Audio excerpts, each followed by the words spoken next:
Meu nome é Mário Charro, sou coordenador dos cursos de pós-graduação da FMU, das Faculdades Metropolitanas Unidas, e eu vim aqui hoje para bater um papo com vocês, falando um pouquinho sobre a avaliação física.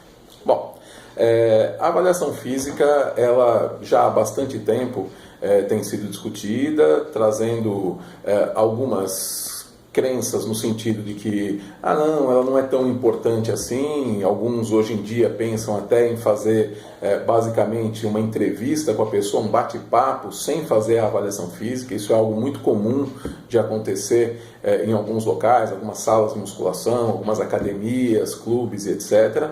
Porém, entendemos que a avaliação física tem uma importância muito grande em vários aspectos.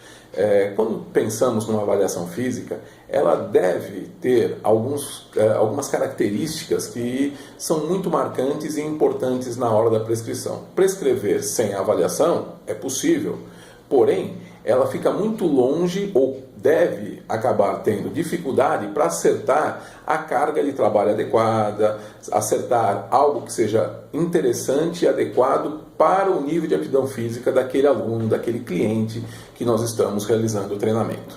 Bom, como que deve ser uma avaliação física então? A avaliação física ela consta de várias características e vários tópicos, entre eles. Uma avaliação deve ter uma anamnese, um questionário diagnóstico que vai falar sobre, ou que a pessoa vai descrever o que ela tem, o que ela não tem, histórico pessoal, assim como antecedentes pessoais e até mesmo antecedentes familiares dessa pessoa.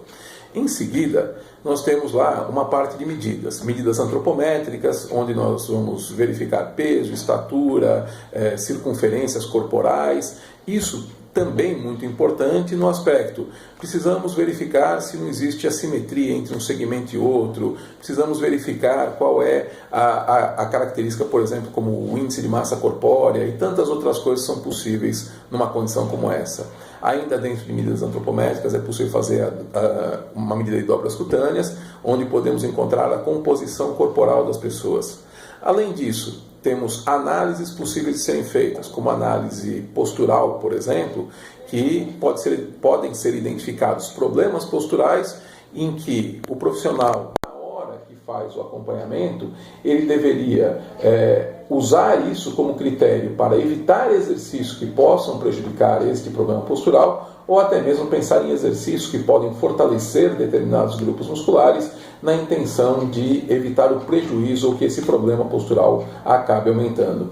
Ela consta também de medidas neuromotoras, como medidas de força, de flexibilidade, de velocidade, agilidade, equilíbrio, coordenação, até mesmo ritmo, entre tantas outras possíveis. Essas medidas elas são indicadas em casos específicos. Logicamente, para uma pessoa que visa performance, uma medida de velocidade é muito mais importante do que uma pessoa que faz um treinamento com interesse de saúde ou estética. Então, o avaliador físico ele precisa determinar quais são os testes mais indicados para cada um dos casos.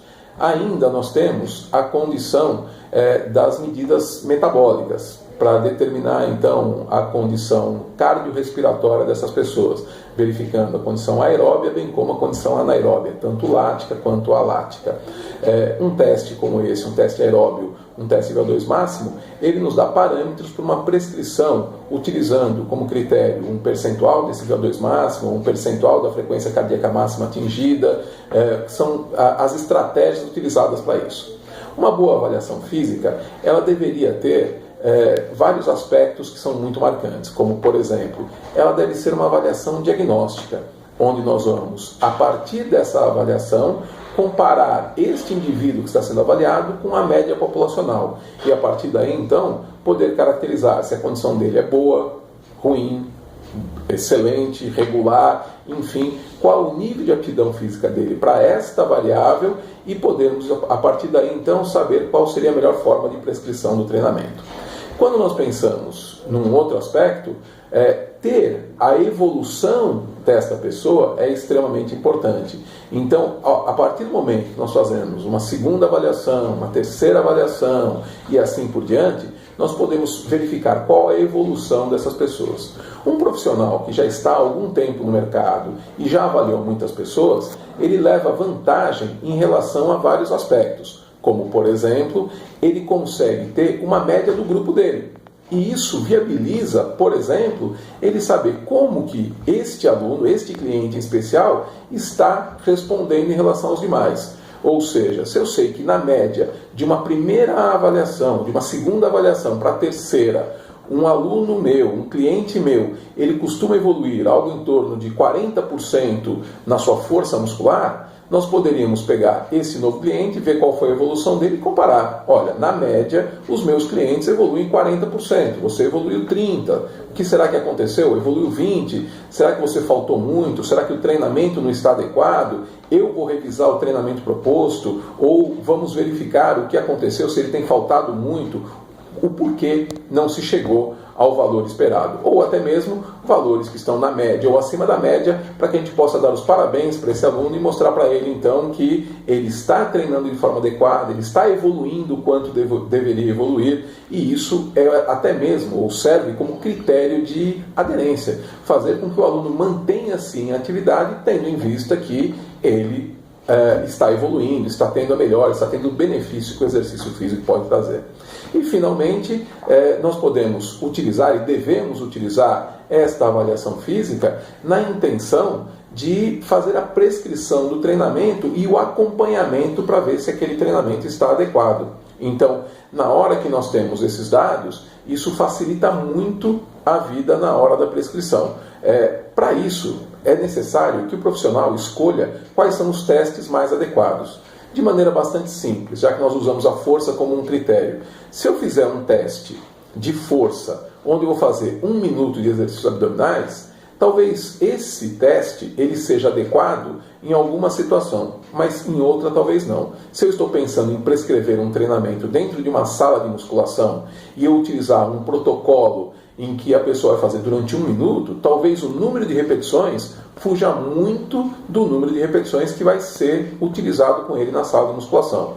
Isso é um problema. Problema por quê? Porque eu perco a característica de qual é a manifestação da força que está sendo treinado e acabo, então, tendo dificuldade de usar ele como critério na hora da prescrição. Então, utilizar um teste de 1 repetição máxima ou um teste de repetições máximas na sala de musculação talvez seja mais interessante do que utilizar um teste de 1 minuto numa situação como essa que foi exemplificada. Porém, para um aluno numa escola, o teste de 1 minuto abdominal talvez seja um teste interessante que atenda às necessidades naquela condição. Então, cabe ao profissional escolher quais são as medidas, os testes mais adequados para que a prescrição seja a mais fiel e adequada possível.